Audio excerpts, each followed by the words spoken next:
The 23rd of February 1945, the Battle of Iwo Jima. Amidst the chaos of war, 6 US Marines ascend the slopes of Mount Suribachi, the island's highest peak. As the battle rages below, they plant an American flag into the towering volcanic rock. In that fleeting moment, photographer Joe Rosenthal captures an image that echoes throughout history. But who were these men?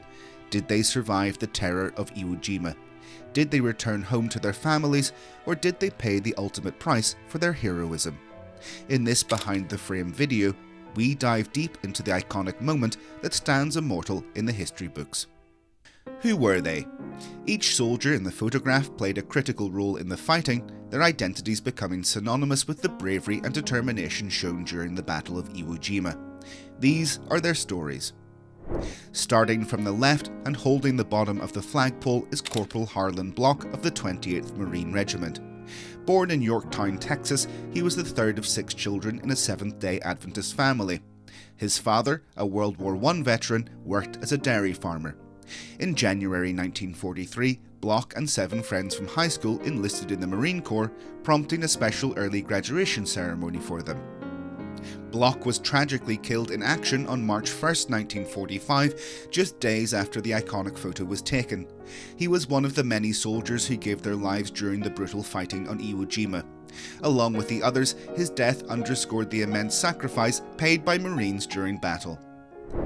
Private First Class Harold Keller was also a member of the 28th Marine Regiment.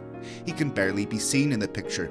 Keller was not recognised as one of the second flag raisers until the Marine Corps announced him as so on the 16th of October 2019 after an investigation.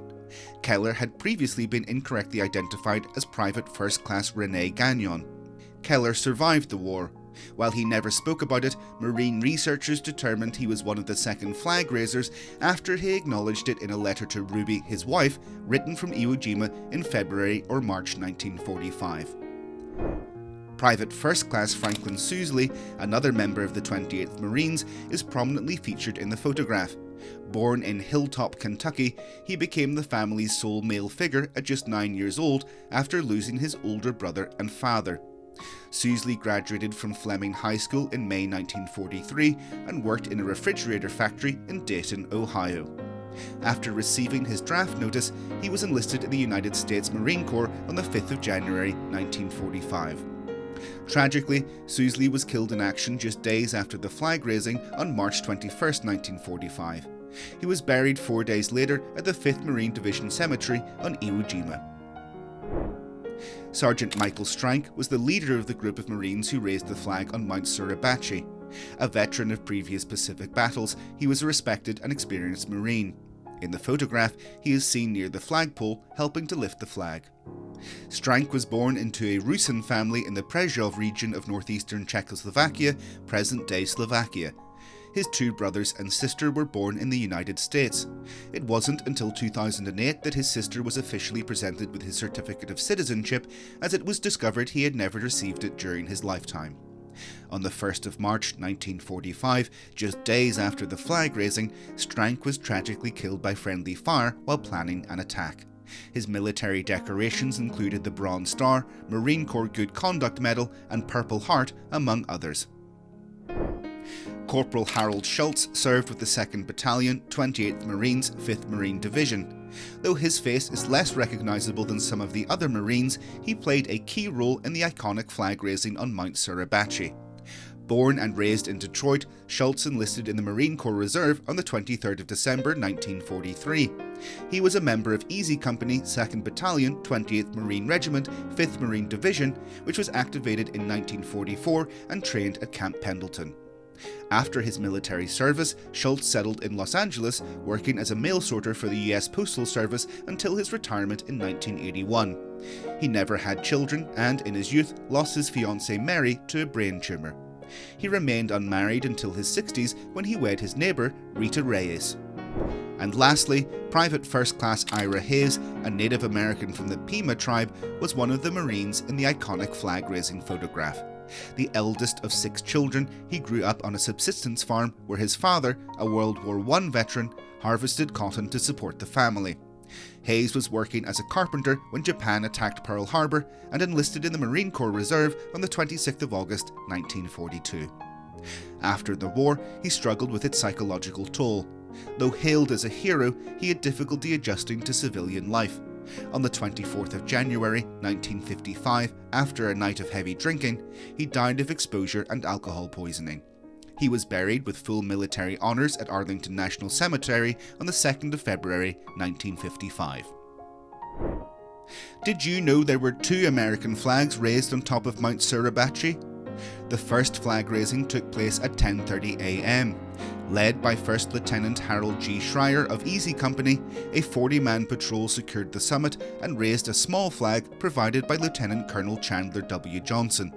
The sight of the flag boosted morale among American troops and was photographed by Staff Sergeant Lewis R. Lowry. However, the flag was too small to be seen from all parts of the island, so a decision was made to replace it with a larger one. Colonel Johnson ordered Sergeant Michael Strank to lead 3 Marines, Corporal Harlon Block and Privates First Class Franklin Sousley and Ira Hayes, to go up Mount Suribachi and raise a replacement flag. They carried supplies and laid telephone wire as they climbed. Meanwhile, Private First Class Rene Gagnon was sent to get fresh radio batteries. He was also given a larger 96 by 56 inch flag by Lieutenant Albert Tuttle, who had found it aboard the USS LST-779. Sewn at the Mare Island Naval Shipyard, the flag was passed to Gagnon with orders to take it to Lieutenant Harold Schreier for the second flag raising. There are different stories about the flag's origins. Marine Corps records say it was given by Navy Ensign Alan Wood. First Lieutenant Greeley Wells said he sent Gagnon to get it and later secured the first flag. Coast Guardsman Robert Resnick claimed he gave the flag to Gagnon from the USS LST-758. Despite the confusion, the second flag raising was captured by photographer Joe Rosenthal and became one of the most famous images of World War II. Of course, such a fascinating historical picture wasn't free of controversy. Right after the flag was raised, Rosenthal took a group shot of the Marines known as the gung-ho shot. Later, when asked if he had staged the flag-raising photo, Rosenthal mistakenly thought the question referred to the group shot and replied, "Sure." This led to a report by Robert Sherrod, a Time Life correspondent, who claimed that Rosenthal had staged the flag raising. The story spread, causing accusations that Rosenthal had staged the photograph or covered up the first flag raising. Despite denials from Rosenthal and evidence from a film taken at the time, the controversy continued for years, even prompting calls to revoke his Pulitzer Prize.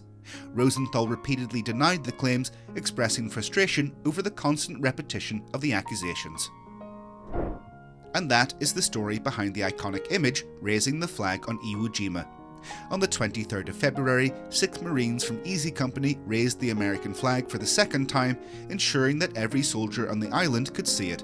A Pulitzer Prize-winning photograph, it also represents some of the last moments of Corporal Harlon Block, Sergeant Michael Strank, and Private First Class Franklin Sousley.